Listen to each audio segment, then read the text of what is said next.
各位观众朋友，在到转到节目嘅现场，今日节目幕后单元，带大家来关心嘅是上礼拜发生喺泰国嘅一件大事情，也是泰国嘅王室嘅一個公主和婚禮呢，佢來參選順利哦。雖然講前邊係出名無法度參選，但是為了泰國嘅經濟呢，咪帶來真大嘅影響。今日請到嘅專家係探講太好兩外交同國際關係學內嘅教授陳鵬儀教授，教授你好。主持人、各位觀眾，大家好。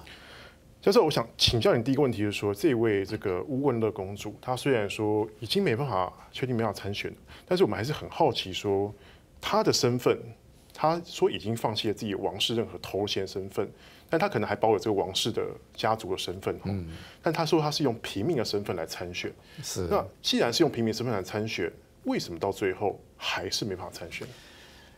第一個，因為這個公主呢，雖然是沒有官方的公主的頭銜啊，但她是王室的成員，所以現在泰王拉瑪十世認為，這王室的成員啊，參與政治，這違反了這個泰國的過去的憲政的傳統跟慣例。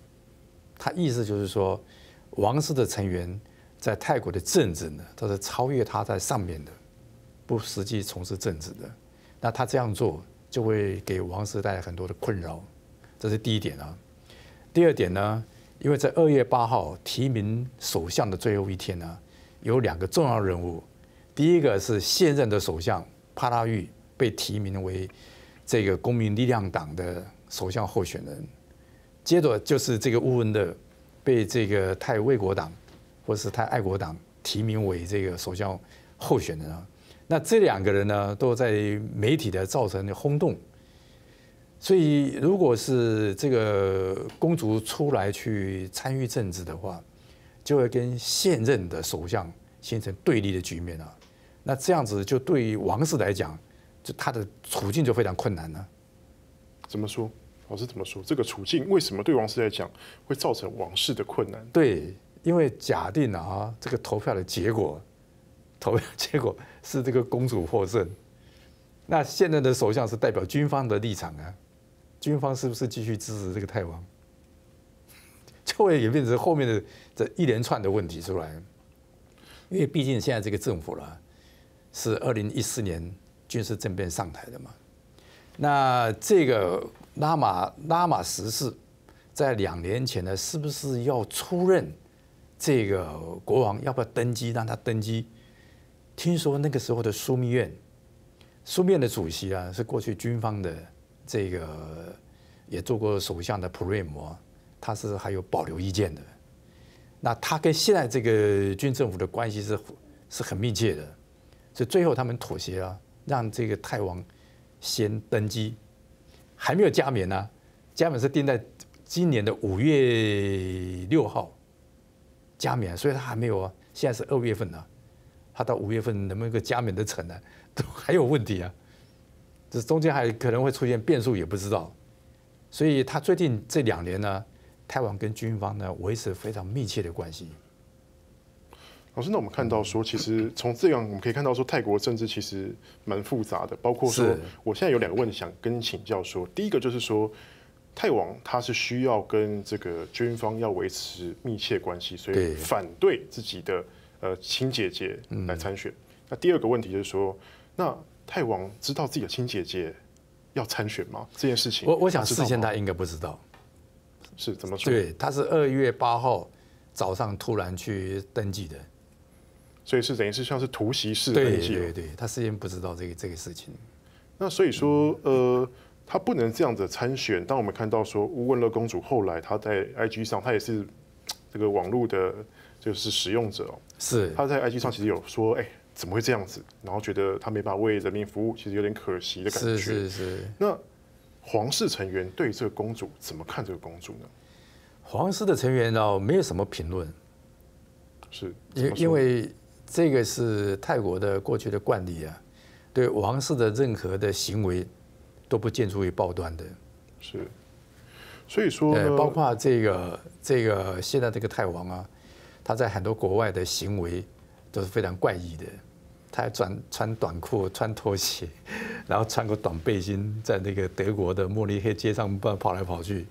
那这种新闻呢，在泰国是不能够看到那个媒体把它登出来的，不可以的。所以说这个姐弟他们其实某方面来讲，其实蛮西化的，皇室当中蛮西化的成员哦。对，少数人是这样子，这少数的，不是全部人啊。他的公主有3位嘛，那有二公主就很保守的，大公主就是嫁给外国人，这不太一样。老师，可是你要讲说，就是说大公主已经嫁给了外国人了，她已经脱离王室了。那我再回到前面问题，难道脱离王室了之后，她就没有这样的一般平民百姓的身份去参选吗？在泰国可能会比较难啊，因为他们保护王室的成员的基本上原则是这样子，所以不管是否已经是王室的头衔的这些公主啊或者怎么样，基本上在这个媒体里头都很少评论他们的。他为了保护王室成员，然后不让他参选，其实最重要还是取决于这个泰王的态度了，对不对？对，有人说这个其实，但是法律也是有规范的，模糊空间的。不，法律还是有规范的。它这个刑法里头有一个规定啊，它叫做冒犯君主罪。所谓冒犯，就是说包括言语，或者是著述、写书，或者是实际的行为，如果有批评的、侮辱了王室的，那根据这个刑法，最高可以判15年的徒刑的。那过去有很多的案例啊，比如说外国人啊，他写书吧，他以为英文写没关系啊，他批评这个泰王啊。可是有一天呢，这个作者呢到泰国去旅游或参加会议入境的时候呢，警察就把他抓起来，因为所有批评泰王的这些的外国人呢，都有一个名单呢，所以他被送到法院去判刑呢。那我想问一下，就是说，其实这一次的这个公主参选的问题，泰国人民怎么看？泰国媒体都表示好感呐，没有人批评啊。是没有批评。那即使他后来说不能够参选嘛，媒体也没什么意见，不予置评啊。所以说那个他这次呢没办法参选了，那他就是说，其实泰国其实也有这样的评论是这样说的哈，说还好公主最后没办法参选，不然的话他到最后万一他当选了，是那泰国的舆论他哪边执政不好，泰国舆论你要怎么样去做评论，你要去怎么样去批评他，都可能会被冒这个大不敬之罪啊。是没有错的啦。不过我个人的看法，他最好是不要参选了，因为他参选的话，万一他当选的话，军方的立场就很尴尬了。泰王过去的历史上，泰王之所以能够在位，他依赖的是军方的支持，不是国会的支持啊。因为国会这些人都是政治人物啊。他是这个选来选去嘛，那长期以来都是依赖的是军方的，所以泰国很长一段时间呢，几乎他现在那个1932年军事政变到现在都，你看都快70几年了，大概有2/3多的时间呢都是军方执政的，开放民选的就是文人执政的，时间非常短了。那他为什么会变成这个样子？这一个很简单的，就是说这些政变的军方的人啊，他搞政变，他一定要提出3个口号。第一个是保护泰王，第一个是维护民主体制，第3个这个打倒这个贪污的政府，等于是尊王攘夷的意思吗？对，这三个口号一下讲出来了。所以搞政变的这些的军方，他非常知道过去的惯例，就是说你要搞政变获得成功，要泰王的默许。泰王站在哪一边就获胜，这是1958年以后到现在的形成的宪政的惯例。你要对改变，大家都很难的。所以泰王跟军人呢，变成形成很密切的关系。所以说，等于是这个王室，然后军跟政治之间，其实三角关系是一个很偏斜的三角关系了。因为这个军方呢，长期以来就是要维护王室的存在啊。如果没有军人，靠这个国会，可能君主体制被改掉了，就好像塔信一样的。塔信后来为什么会被弄走呢？就是因为他力量太强，军方呢非常害怕，他力量太强，哪一天国会通过决议废除君主体制，那就完了。可能吗，老师？那是以塔信的实力是很有可能的，不是没有的。以塔信的这个的本事啊，你想到国会他占了2/3以上啊。可是其实泰国人民对这个王室这么尊崇，塔信可能也不见得敢这么干吧？如果像以前这种如日中天的那种这个支持度，就很难说了啦。因为过去历史上泰国也很多的政变讨厌王室的，到现在也是，只是被压制住了。为什么现在那个冒犯君主罪为什么要采取强有力的措施去推动呢？就很多人在媒体上面，包括那个网络啊，就是要取消王室啊，对，也有人这么主张的。虽然是说这个王室就是长久以来从他们这个1930几年呢一直以来的惯例，其实它就是跟军方维持一个很紧密的共生体了。对，这共生关系啊。那这样子，王室到底哪里超然呢？对，不是所谓超然，就是说我实际政治上我不干预啊，你怎么运作是国会的事情，那我不干预。那这个国王什么时候才表示意见呢？就是在发生政治危机的时候，他会出来讲话。那这个讲话就等于是裁判了啊，你们两边闹得这么厉害，那我就出面讲句话，那大家就平息了。这是有优点啊。那泰国的君主政体呢，跟英国方式不太同的。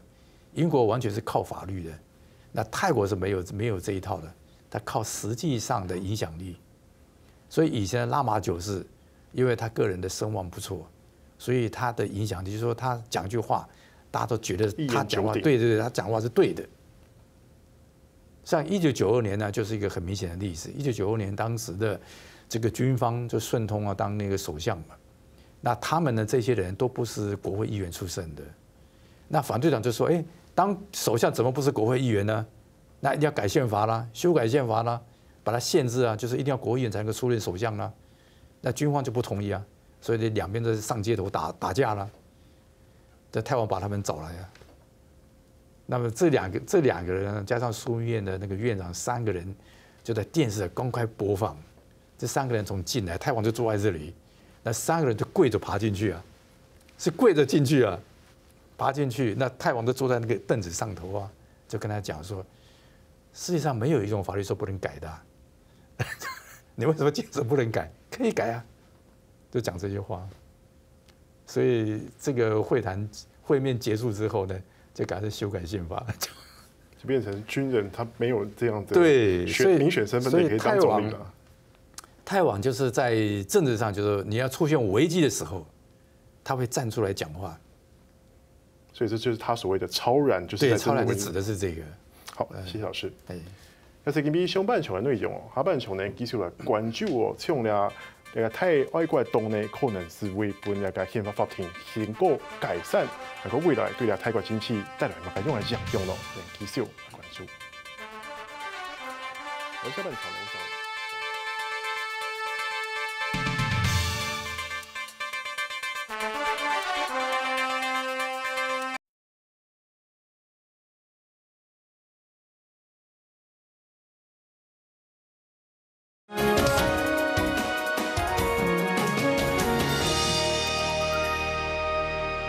当然，观众朋友在过转到讨论的现象。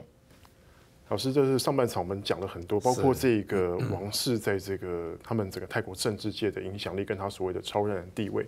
当然，这一次就是公主不能参选，最后的态度取决于这个国王的态度。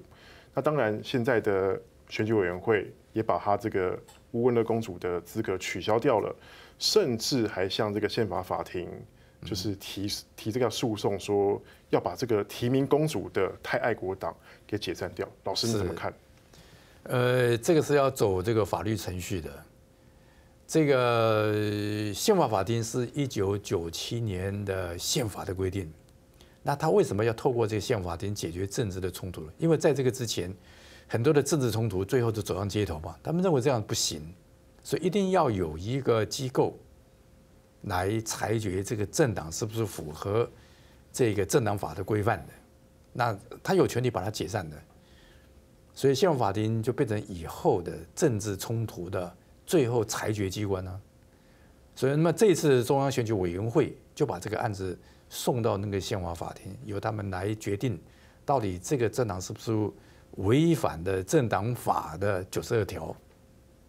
它92条是怎么样规定？它92条就是说，你这个政党违反了这个一般的政治的规范，哦，所以就应该给他怎么样处分的。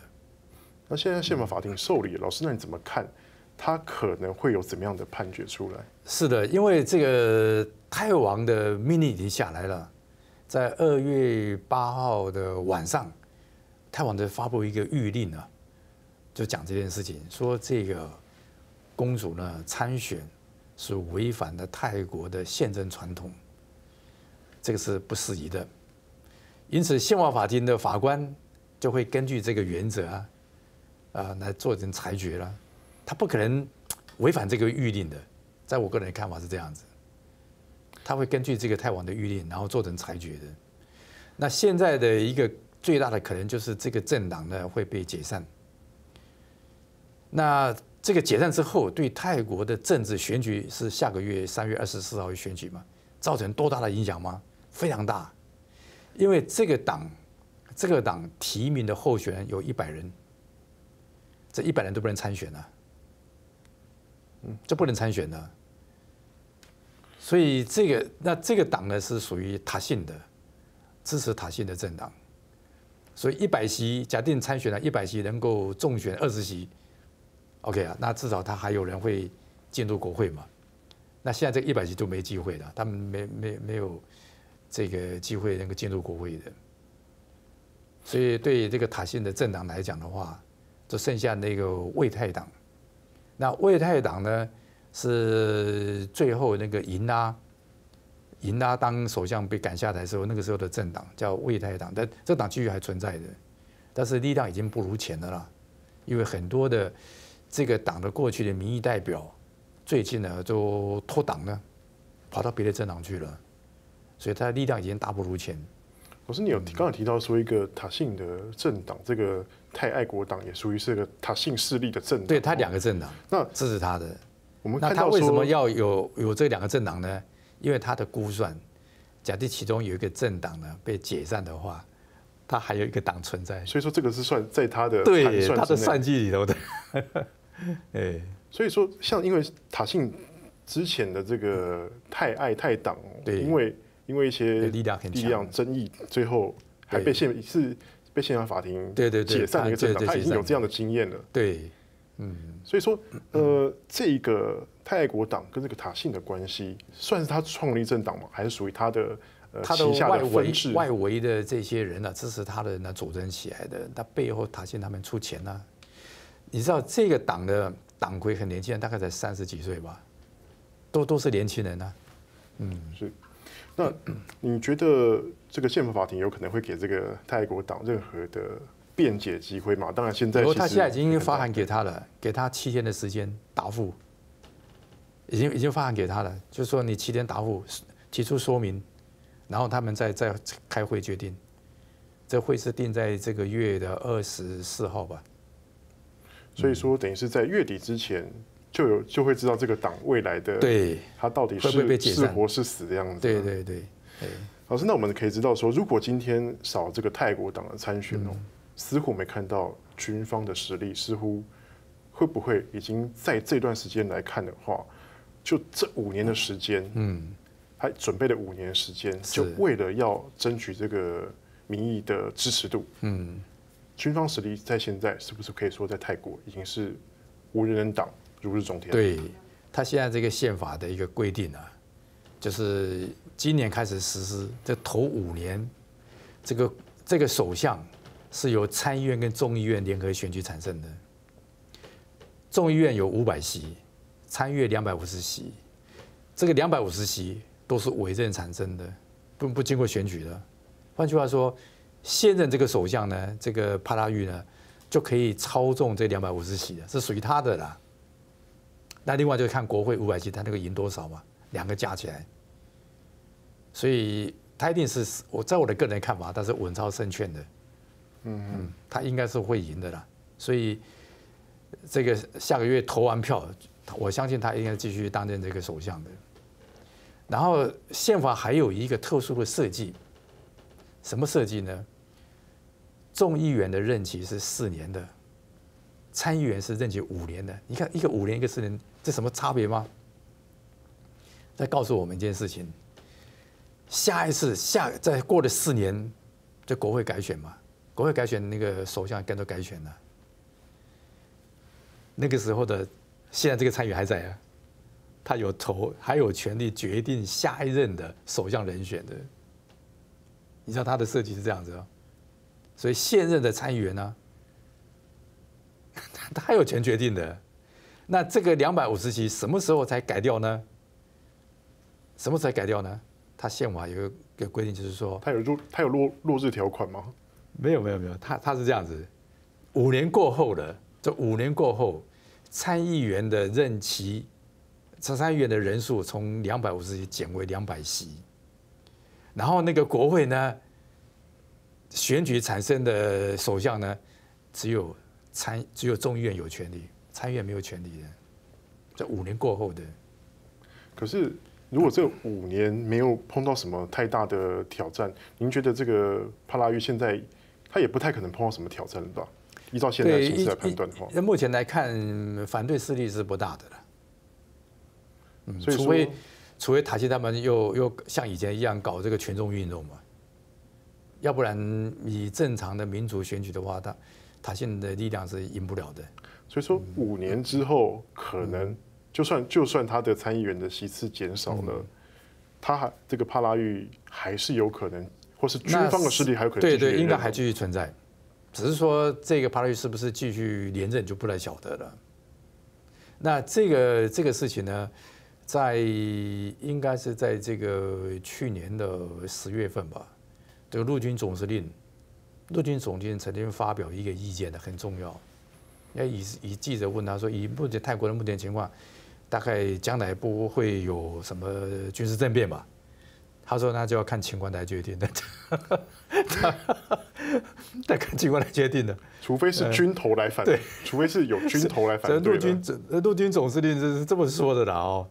那我刚讲过，这个人呢，现在被这个泰王把他这个聘任为我刚刚讲的那个皇家财产局的董事。所以现在皇家的财产也是对军方在管了。对，陆军总司令既然是他的董事之一啊，他是现任的陆军总司令啊，他也是变成那个皇家财产局的董事之一。所以你可以看出来这中间什么关系吗？那我刚才讲那个皇家财产局总共有11位董事嘛，11位董事里有8位是军方跟警察的系统的，这表示这个现在的泰王跟军警的关系是很密切的。那你刚刚有提到说这个达信的势力可能比较难再起了，但是他们现在似乎也有一些动作，包括联络外国势力，可能会想要再卷土重来。老师，那你怎么看这个塔信的势力有没有可能在东山再起？机会不大的，因为在去年10月份的时候呢，现在这个军政府呢，是针对塔信的儿子起诉他什么罪名呢？洗钱罪。所以他最后是以100万泰铢啊交保啊，所以你看塔信本人，他的妹妹银娜都逃到外国去了嘛，塔信的儿子现在被监控啊，所以可以看出来，现在这个军政府呢，对塔信的势力一个一个把它铲除啊，可以说是极尽一切，唯独可能他们东山再起的可能。对，没有错。但是泰国的国内还有人支持反对势力的，否则银娜怎么会逃出去呢？你想想看嘛。那个时候，军政府已经下个命令了，要围堵他，通知所有的军警呢、出境单位什么都，最后他还是逃走了，一定有人去让他走掉了嘛。尤其是像这个所谓北部这个塔信的这个整个势力，红衫军的主要势力的范围，在泰国北部这所谓的比较平民区的地方，泰国的北部跟东北部的这些乡下农民，它的影响力其实某程度来讲，还是在泰国里面哦。对，没有错。这很难撼动的。所以说，它这个撼动，这个根基扎到什么样的程度？老师，这样子哈，泰国的北部跟东北部，一般来讲，在泰国来讲是比较穷困的地区，都是农民阶层的。那长期以来，他们没有感受到政府给他们的好处啊。但是塔信当首相的时候就不一样的，他2001年上台之后就不一样的。你像那个农民啊，看病他们有健保啊，他说30块、30泰铢啊，就可以看病了。那对穷人来讲，哦，30块可以看病，以前难以想象的事情啊。第二个呢，塔信呢，他有一个很重要的政策。就是每一个乡村啊，有一个建设发展经费，所以每个乡镇呢，政府直接拨款给你100万泰铢。在乡下的，你看那个乡下的村长、镇长，你想想看嘛，长期以来在曼谷这些哪里管我们呢？现在有个首相会拨给我100万。